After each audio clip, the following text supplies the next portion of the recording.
إياك نعبد وإياك نستعين. ہمارے عزیز دوستوں، علمی اعلیٰ پلیٹ فارم کی طرف سے آپ سب کو سلام پیش کیا جاتا ہے۔ آج ہم حابل قابل سیریز کی دوسری قسط پر روشنی ڈالیں گے۔ ان احادیث سے یہ حقیقت ہم پر آشکار ہوتی ہے کہ انسان کو اپنی زندگی میں ہرگز کسی گناہ کی ایجاد نہ کرنی چاہیے، تاکہ وہ کل کو بدکاروں اور ظالموں کے لیے نئے حربے کا کام نہ دے، ورنہ نتیجہ یہ ہوگا کہ کائنات میں جو شخص بھی آئندہ اس بدعت کا اقدام کرے گا تو وہ بانی بدعت بھی اس گناہ کا برابر حصہ دار بنتا رہے گا، اور موجد بدعت ہونے کی وجہ سے اپنی ذلت اور خسران کا مستحق ٹھہرے گا۔ گناہ بہرحال گناہ ہے، لیکن گناہ کی ایجاد ہمیشہ ہمیشہ کا وبال سر پر باندھ دیتی ہے۔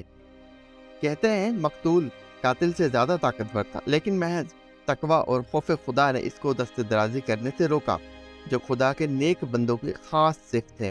حضرت عثمان غنی رضی اللہ تعالی عنہ پر باغیوں نے یورش کیے، قتل مظلوم تھے، بے گناہ تھے، آپ کے خلاف طوفان برپا ہوا، گستاخیاں کی گئیں، لیکن آپ صبر و تحمل کا پیکر تھے۔ آپ نے حضرت زید بن ثابت رضی اللہ تعالی عنہ، عبداللہ بن زبیر رضی اللہ عنہ اور دیگر صحابہ کرام رضی اللہ عنہ کی درخواستوں کے باوجود ان کو اس بات کی اجازت نہ دی کہ وہ باغیوں کا مقابلہ و مقاتلہ کریں۔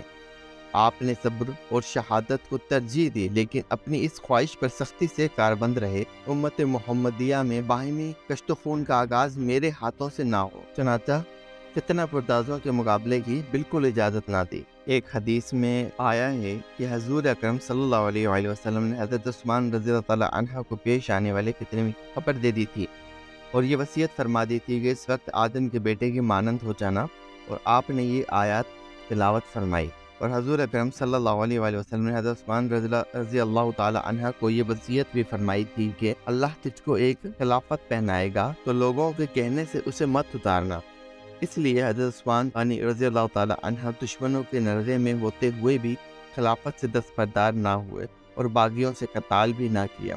صبر کے ساتھ اللہ تعالیٰ کا کلام پڑھتے ہوئے جان دے دی، اور صبر و تحمل میں حابیل کا نمونہ بنے رہے، اور امت کے لیے یہ بہترین رہنمائی فرما گئے کہ چاہے جان کی قربانی دینی پڑے، کسی گناہ کی ایجاد نہ کرنی چاہیے، ورنہ قیامت تک اس کا برابر حصہ دار بننا پڑے گا۔ دفن کرنے کے طریقے کی ابتدا حابیل خدا تعالیٰ کا مقبول بندہ تھا اور قابل بارگاہ الہی سے رواندہ گیا تھا، اس لیے ضرورت تھی کہ حابیل کے پاک جسم کی توہین نہ ہو، اور نسل آدم کی کرامت بزرگی قائم رکھنے کے لیے مردوں کو دفنانے کی سنت قائم ہو جائے۔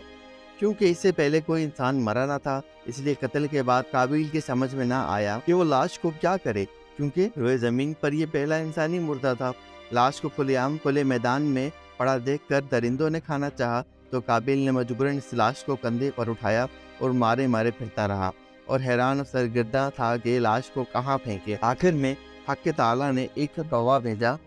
جو اپنی چونچ میں ایک مردہ کوے کو اٹھا کر لایا، پھر اس نے اپنی چونچ اور پنجوں سے زمین کھرید کر ایک گڑھا بنایا، اس میں اس مردے کوے کو ڈال دیا اور اوپر سے مٹی ڈال کر زمین کے برابر کر دیا۔ ابھی نے یہ تمام منظر دیکھا، اس وقت اسے افسوس ہوا کہ اس میں اس کوے کے برابر بھی سمجھ نہیں ہے جو بھائی کی لاش کو زمین میں دبا دیتا۔ کوے نے اس کو یہ تدبیر بتلائی وہ اس طرح اپنے بھائی کی لاش چھپائے کہ دوسروں کی نظر نہ پڑے اور اس کا جرم افشا نہ ہو۔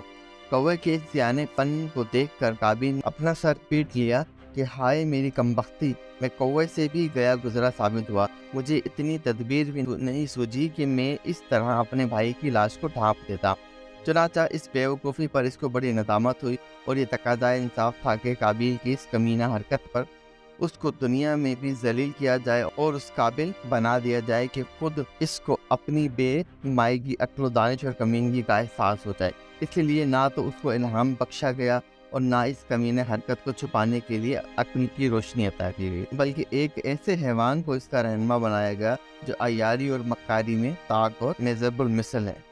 جو لوگ خدا کے حکم اور اپنی ضمیر کی آواز کی پرواہ نہیں کرتے، وہ کوے سے الہام حاصل کرتے ہیں اور جرم کرنے کے بعد اعتراف اور ندامت کی بجائے اس کے چھپانے کی تدبیریں کرتے ہیں۔ سنت الہی یہی ہے کہ جب کوئی شخص اللہ کی آیات، اس کے احکام اور اس کی تنبیہات سے اپنے کان اور اپنی آنکھیں بند کر لیتا ہے تو اللہ تعالیٰ اس پر ایک شیطان مسلط کر دیتا ہے جو اس کا ساتھی بن کر اس کو اس کی خواہشات کی وادیوں میں ٹھوکریں کھلاتا پھرتا ہے۔ اس چیز کو قرآن حکیم میں اس طرح بیان کیا گیا ہے، یعنی جو خدائے رحمان کے ذکر سے غافل ہو جاتا ہے، ہم اس کے لیے ایک شیطان مقرر کر دیتے ہیں جو اس کا شب و روز کا ساتھی بن جاتا ہے۔ اگرچہ حابیل نے قابیل کو بڑی مؤثر اور دل نشین نصیحتیں بھی کی، لیکن اس کا دل نرم نہ ہوا۔ جب وہ اپنی اس سنگ دلی کا مظاہرہ کر چکا اور خدا کے غضب و عذاب میں گر گیا، تو اس گناہ کے ارتکاب کی وجہ سے قابیل کا بدن، جو اپنے حسن و جمال میں اپنی مثال آپ رکھتا تھا، کالا پڑ گیا۔ اس ناحق خون ریزی کی وجہ سے کائنات کی ہر چیز متاثر ہوئی۔ درخت خاردار ہو گئے، کھانے سڑنے لگے، پھولوں میں تشی پیدا ہو گئی، پانی شور ہو گیا اور زمین غبار آلود ہو گئی۔ حضرت آدم علیہ السلام کو جب اس واقعے کا علم ہوا تو وہ 100 سال تک نہ ہنسے۔